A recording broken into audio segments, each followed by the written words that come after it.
this program is not about someone else. It's about us. It's about all of us. We're either elderly or will become elderly. We're either caregivers or will be caregivers or will need care. And we're talking about our brothers and sisters, our neighbors, our family members, and so on. So please keep that in mind. This is about us, not someone else. In questo dobbiamo dire che la prospettiva che Papa Francesco continua a ripetere, ossia di abbattere quella cultura dello scarto per promuovere una cultura di prossimità agli anziani, è quantomeno provvidenziale. The document also highlights the importance of community, solidarity, family and friendship, and especially for the elderly and how our need for that changes as we grow older.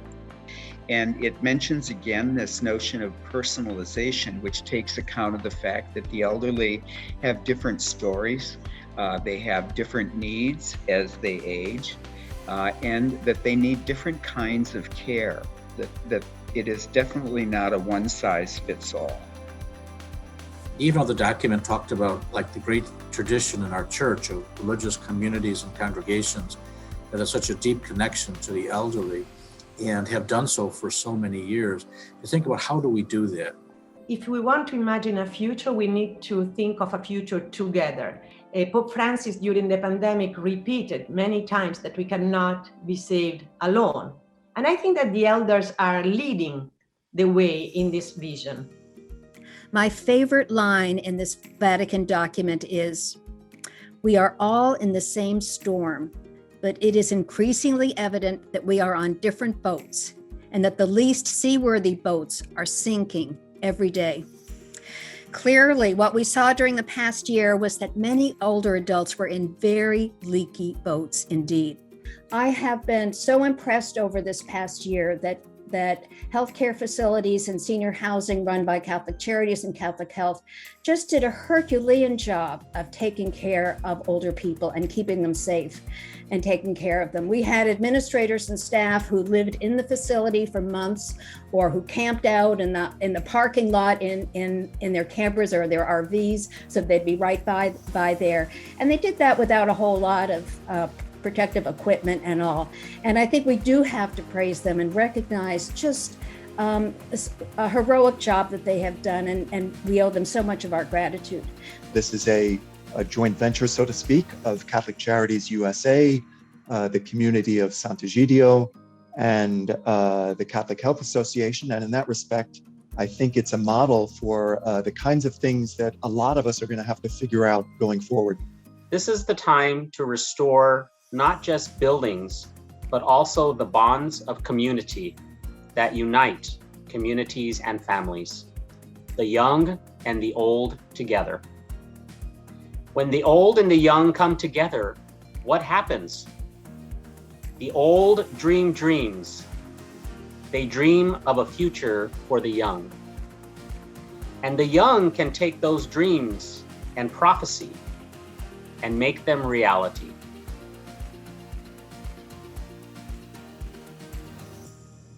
I can't imagine what it would be like to live your life, have your own house, then need more care, but having to share a room with a stranger. Not only does that limit privacy and raise the risk of infection, there's something about it that just doesn't seem humane. We need to make sure that the way our facilities are designed allows personal privacy as well as much individual determination as is possible. What we can do is to find friends and supporters around our lonely elderly.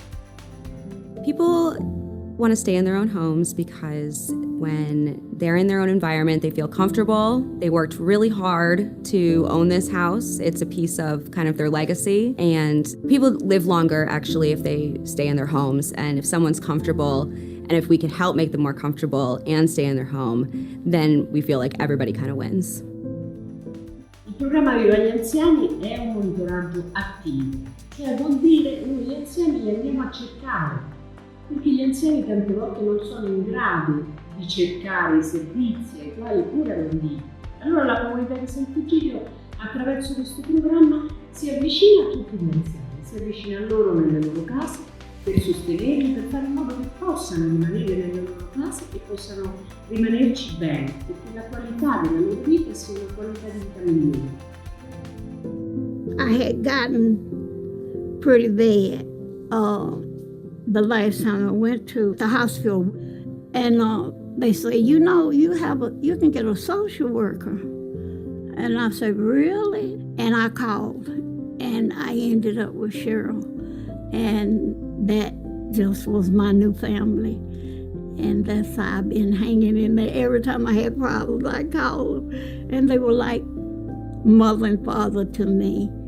From the religious viewpoint, the value I've seen of living in community is huge. So what we're trying to do is bring community to them and let them know they're a part of our community and that they are our friends. This is a generation that grew up literally knocking on their neighbor's door and talking to them face to face. The technology is wonderful, but it never replaces the human person visiting. One lesson is never underestimate what can come from, the idea of serving someone and instead finding allies in your service.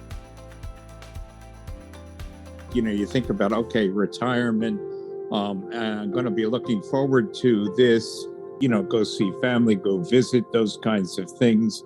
And what I'm doing is visiting my back deck. And I don't get a lot of company because of the pandemic.